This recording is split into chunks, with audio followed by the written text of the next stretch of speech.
Falar em motivação pessoal, autoestima, precisa antes de tudo estar em paz com você mesmo. Agir motivado necessita acreditar no próprio potencial. Estar com a autoestima elevada necessita estar de bem consigo mesmo. Atrair o próximo é se relacionar com honestidade. Relacionar bem é ser humilde. Ser valorizado é fazer com qualidade e vontade.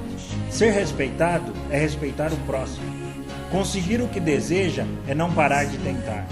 Alcançar o ideal é realizar tudo com carinho. Alcançar a confiança é ser verdadeiro. Tudo o que acontece na vida do homem é por consequência dele mesmo. Por isso, reflita. Não faça nada sem analisar o seu próprio princípio de vida.